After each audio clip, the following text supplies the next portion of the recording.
इस कहानी की शुरुआत होती है एक बिजनेसमैन से जो अपने बिजनेस को लेकर काफ़ी चिंता किया करता था कि क्या होगा आगे आने वाले कल में और कैसे काम आगे बढ़ेगा और उनके इस व्यवसाय को उनका बच्चा संभाल पाएगा या नहीं। दोस्तों, उस बिजनेसमैन का एक लड़का भी था जो उनसे काफ़ी बार कहता रहता था कि पापा, आप मुझे हमारे इस बिजनेस को संभालने का एक मौका दीजिए क्योंकि अब मुझे भी बिजनेस करना आ गया है। लेकिन वो व्यक्ति कभी भी अपने बेटे को मौका नहीं देता। एक दिन इस बिजनेसमैन को दिल का दौरा पड़ जाता है और इसके चलते उनको हॉस्पिटल में भर्ती किया जाता है। जैसे ही ये खबर उनके बेटे को पता चलती है, उनका बेटा दौड़कर के हॉस्पिटल में पहुंचता है। हॉस्पिटल में पहुंचने के बाद उसने ये देखा कि उसके पापा अब एडमिट हैं और डॉक्टर्स ने उससे ये कहा है कि आपके पापा अब पहले से थोड़ा ठीक हैं। धीरे धीरे करके वे अब ठीक हो जाएंगे। फिर उस लड़के ने अपने एक दोस्त को कॉल करके कहा और वहाँ बुला लिया। फिर उसका दोस्त वहाँ पर आता है और उससे पूछता है, क्या हुआ भाई? फिर उस बिजनेसमैन के लड़के ने अपने दोस्त से कहा कि मेरे पापा को दिल का दौरा आया है और उन्हें अस्पताल में एडमिट किया हुआ है। इसके बाद उस बिजनेसमैन का लड़का अपने दोस्त से कहता है कि चल ना, ज़रा बाहर चल के आते हैं, बहुत देर हो गई है इधर। और फिर वो दोनों अस्पताल से बाहर चले आते हैं। जब वो दोनों अस्पताल से बाहर निकले तब उनको एक आइसक्रीम वाला दिखाई देता है। फिर उस बिजनेसमैन के लड़के ने कहा कि भाई आ जाओ, आइसक्रीम खाते हैं। ये बात सुनकर उसका दोस्त थोड़ा चौंकता है और मन ही मन कहता है कि अरे ये क्या पागलपन है, पापा अंदर भर्ती हैं और ये यहाँ पर आइसक्रीम खाने की सोच रहा है। फिर उन दोनों ने आइसक्रीम खरीद ली और वे दोनों आइसक्रीम खाने लगे।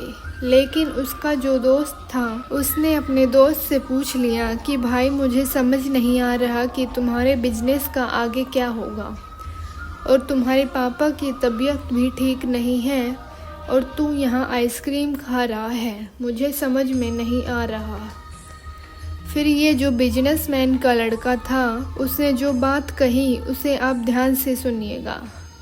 उसने अपने मित्र से कहा कि मुझे ये मालूम है कि तू ये सोच रहा होगा कि मेरे पापा एडमिट हैं और यहाँ पर आइसक्रीम चल रही है, मज़े ले रहे हैं, पर ऐसा कुछ नहीं है। मैं भगवान श्री कृष्ण का बहुत बड़ा भक्त हूँ और उनकी दो बातें हमेशा अपनी ज़िंदगी में याद रखता हूँ।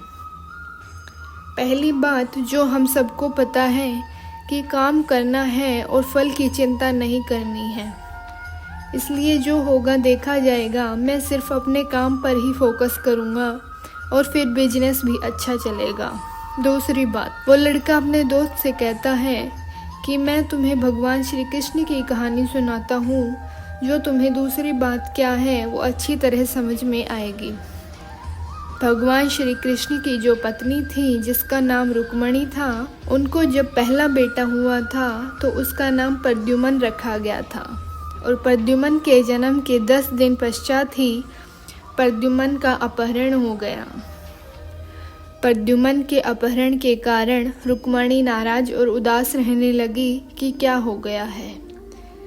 भगवान श्री कृष्ण रुक्मणी जी से कहते थे कि चिंता मत करो, क्योंकि प्रद्युम्न जहाँ पर भी होगा ठीक ही होगा। लेकिन इतना समझाने के बावजूद भी रुक्मणी अपने बच्चे की चिंता में उदास और निराश रहती थी और चिंता करते करते 18 साल बीत गए।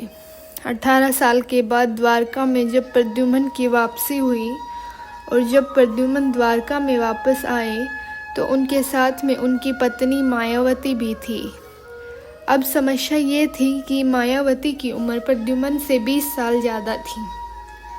वहाँ रुक्मणी पहले तो खुश हुई कि बच्चा वापस आ गया और फिर से दुखी हुई क्योंकि इतनी बड़ी लड़की से शादी की। इसलिए रुक्मणी फिर से भगवान श्री कृष्ण के पास जाकर कहने लगी, ये क्या हो गया।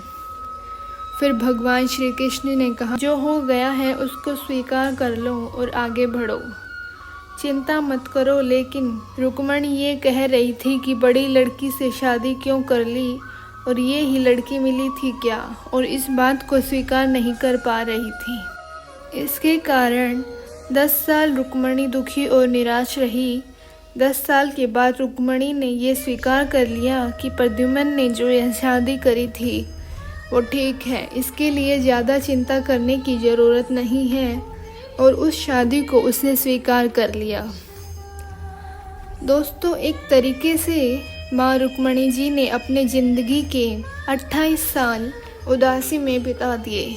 इस कहानी को ख़त्म करते हुए वो लड़का अपने दोस्त से बोला कि मैंने अब स्वीकार करना सीख लिया है, क्योंकि भगवान श्री कृष्ण कहते हैं, जो हो रहा है उसे स्वीकार कर लो, ज़िंदगी अपने आप सहज हो जाएगी।